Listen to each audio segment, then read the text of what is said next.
Welcome to this edition of the Million Dollar Mastermind podcast. This is where we pick the brains of high achievers from all walks of life and get their hard-earned, real-world insights on winning. I'm your host, Larry Weidel.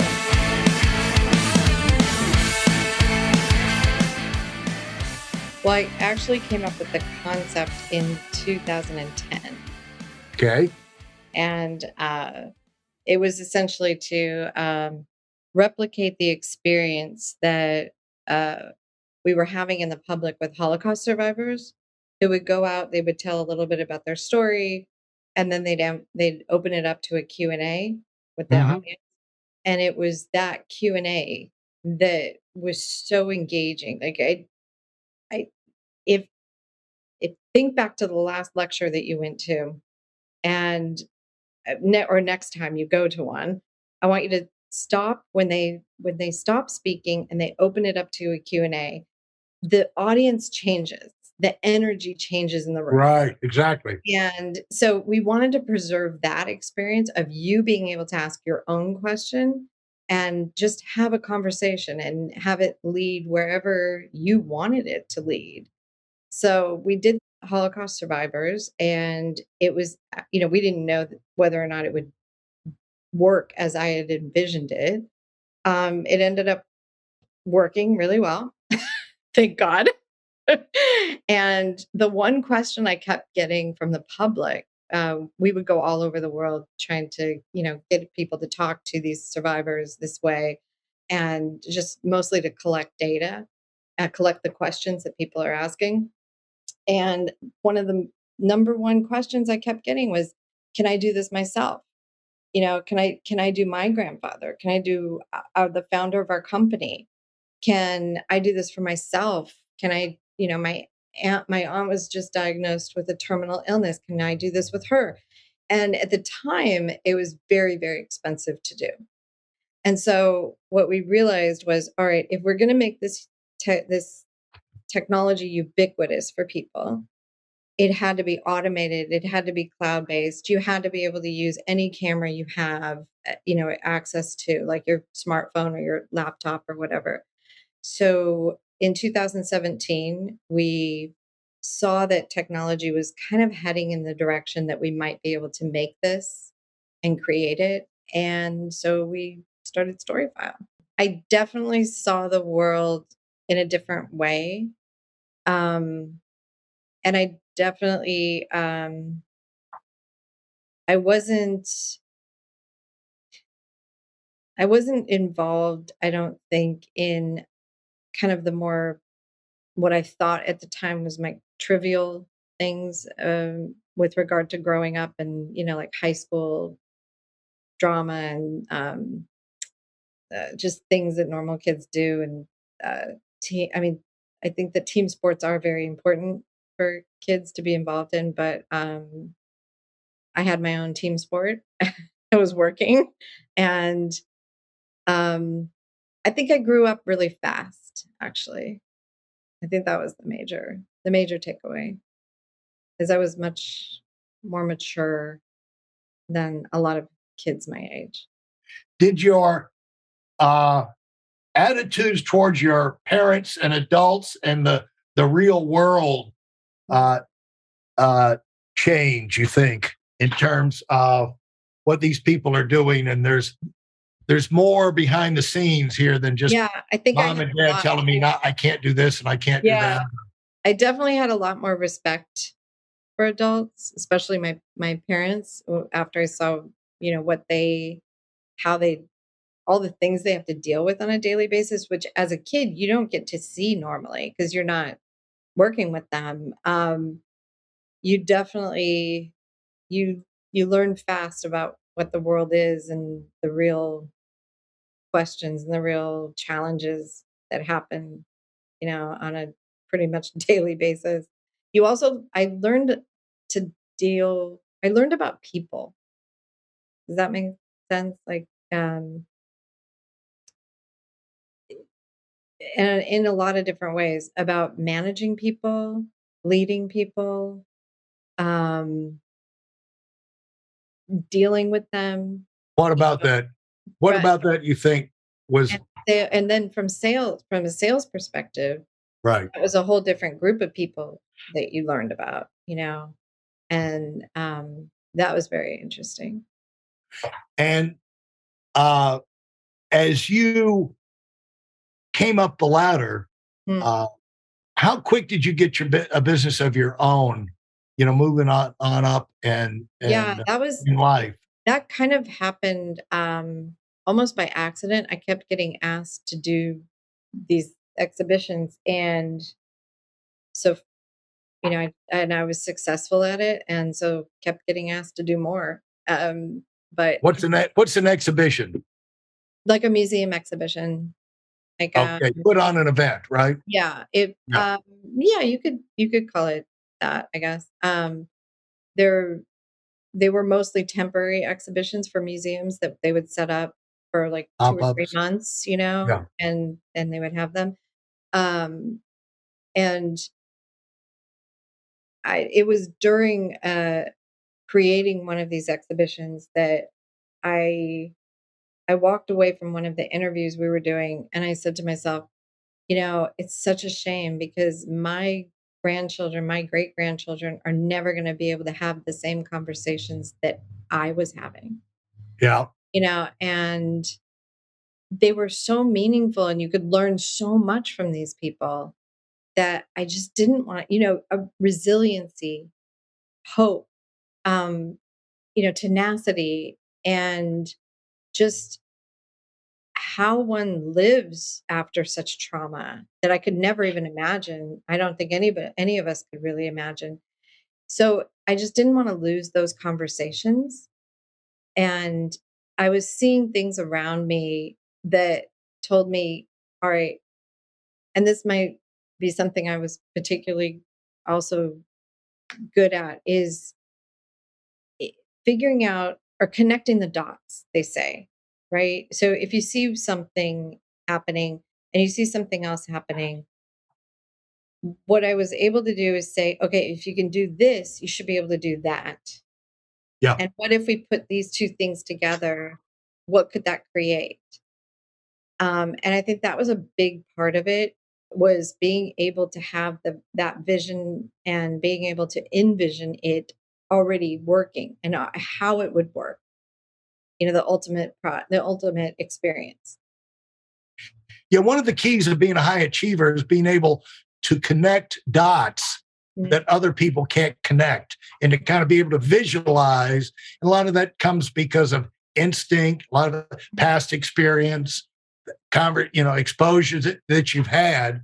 But wherever it comes from, Yeah. if you can connect that dot, you can say, if you can go over here and do that, Yeah. boom. How do you look at instinct and how have you developed the instinct and develop confidence in calling shots?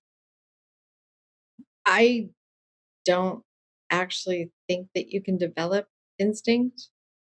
Or I don't know how you would really. I I I agree with you. It is everything.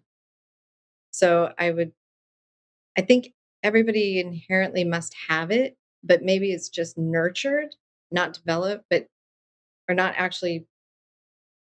Um, Also,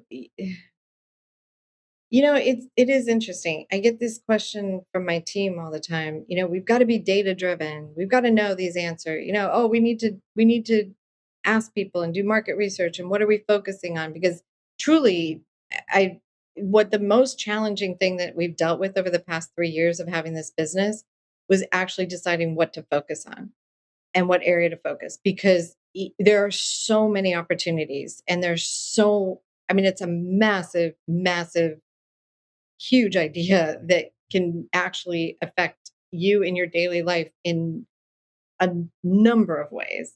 Yeah. So it's a massive idea, a massive concept. What do you focus on? And then my team comes to me and says, we have to know what people are thinking. We have to know this, and let's get some numbers on it. And my constant thing, especially at this stage in our business, Yeah. is you're not going to be able to do that. You're Yeah. just not. And you're not going to be able to do it for a while. And at this stage right now, it has to be instinct. It has to be because I know it will work. And because Yeah. I've talked to so many people, like you're right. And you see how people are excited about it. You see their face, you see that aha moment, when they really get it and they're like, oh my God. And they themselves come up with, oh, okay. So there isn't probably one idea that I haven't heard, but all of a sudden these people rattle off these ideas. You could do this, you could do this, you could use it for this, you could use it for that. Oh my God, are you doing this?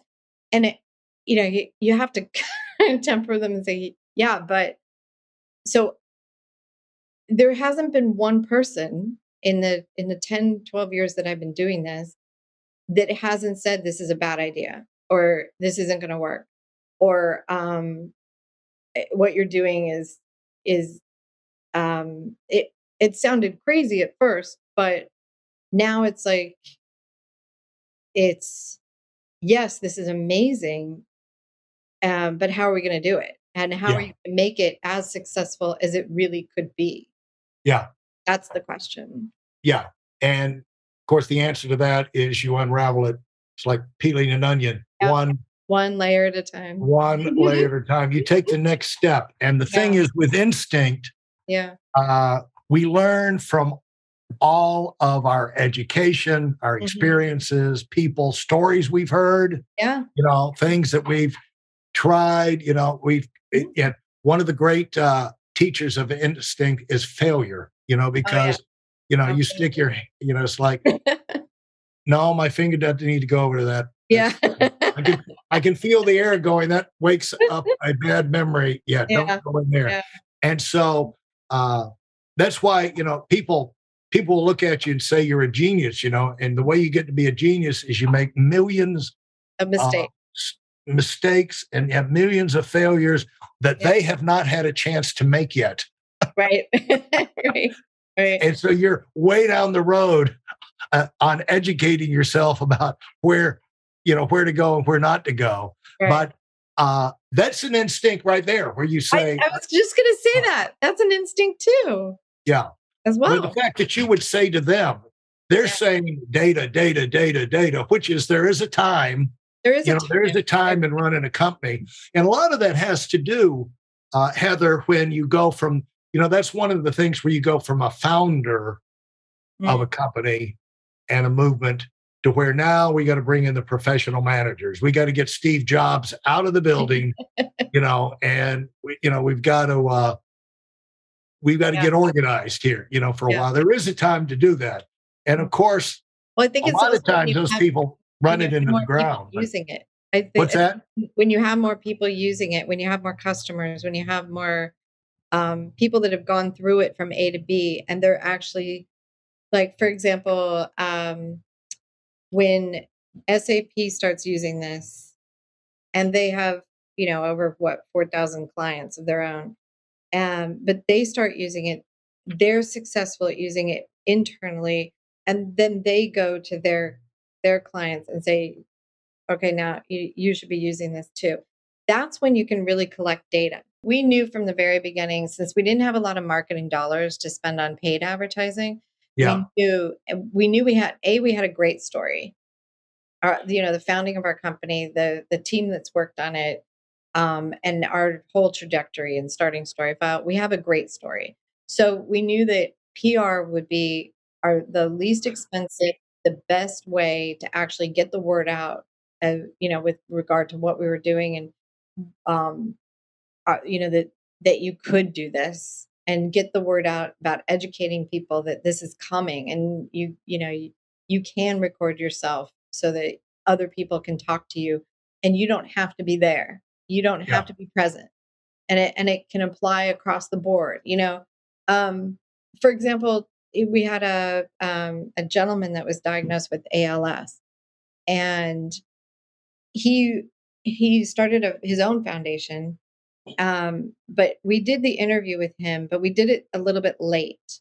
So what he wants to do is he's giving a StoryFile Life account to everyone who is newly diagnosed with ALS. Oh, And it also, when you're diagnosed with these diseases, and I know from experience, the first thing that you ask yourself is, oh my God, how do I tell my family? How do I, what's next? What can I Yeah. expect? And your doctor's not going to be able to answer all of these questions. You want to talk to Right. someone who's actually gone through it. Yeah. So he's done this story file, and he has other doctors that specialize in ALS, and he talks about his own experience. And these doctors talk about the more technical questions that they answer. But it's an amazing story file for someone that's newly diagnosed with ALS on what to expect, what happens, what can I do to what should I be thinking about? Right.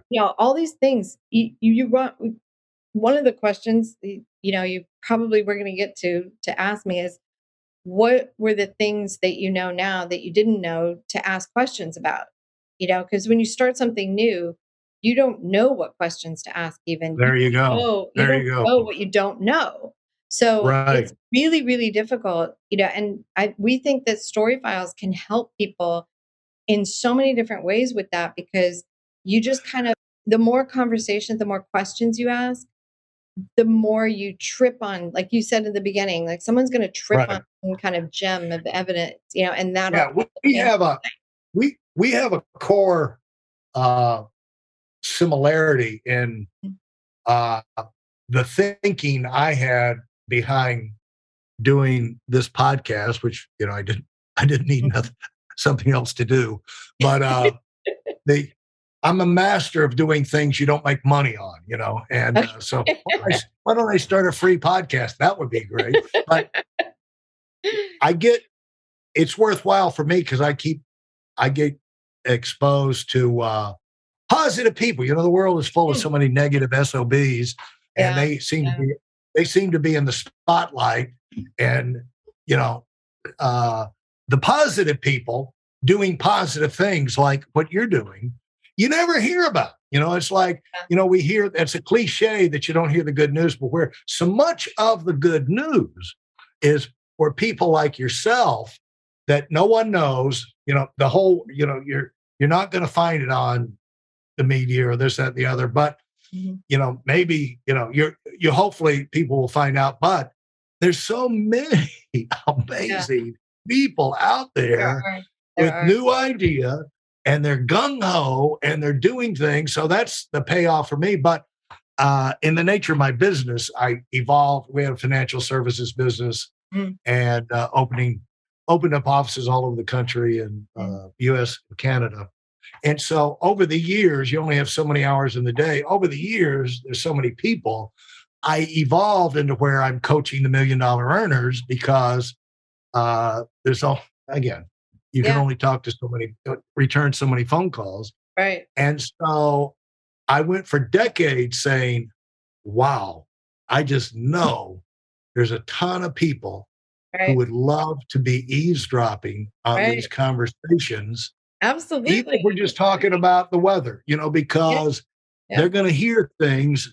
Yeah. And the deal is, if there is a secret, Heather, to moving up or to progressing and developing, is if there is a secret thing that you can spend your time on, it's getting around listening to or reading from people who are where you want to be.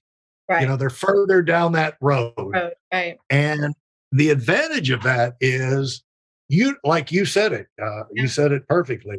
You don't know what you don't know. Right. You don't really know what questions to ask. As a Right. result, you don't know what questions to ask. And the way you wind up getting this is why it's a cliche, but it's true. Greatness is caught and not taught, because Mhm. usually greatness comes from the last piece of the puzzle. Mhm. When you were learning the fundamentals, you got Yeah. all those in there and you Yeah. apply them, you have some success, Yeah. but you're not quite clicking on all the cylinders Right. until someone comes in and you say, oh, I'd never That's heard that it. before. Thank you very much. And then boom, boom, you're off to the races. So, Yeah.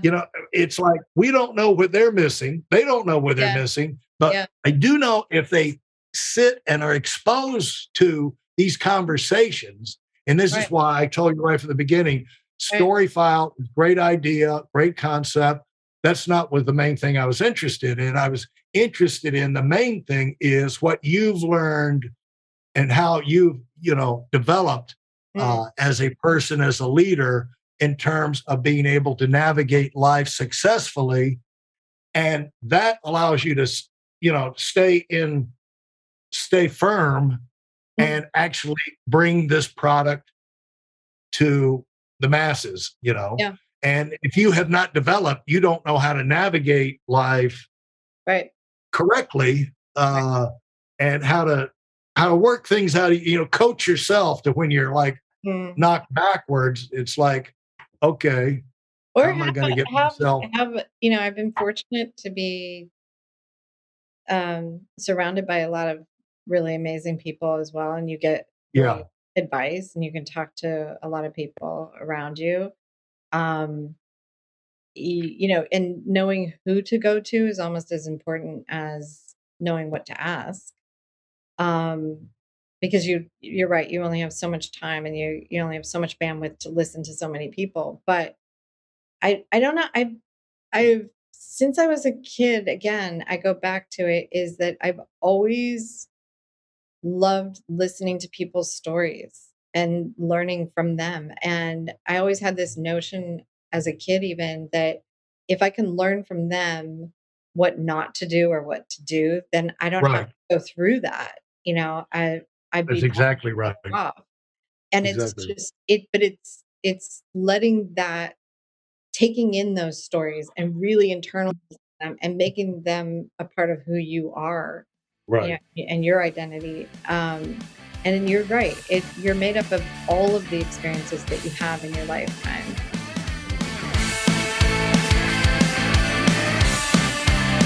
Thanks for listening to the Million Dollar Mastermind. If you felt there were any valuable takeaways from this episode, please take a minute and leave us a 5-star review. Your feedback is important and really helps us get the word out to a wider audience. Remember, we have a valuable webinar that is absolutely free. Register for it right now at weidelonwinning.com. Thanks for listening.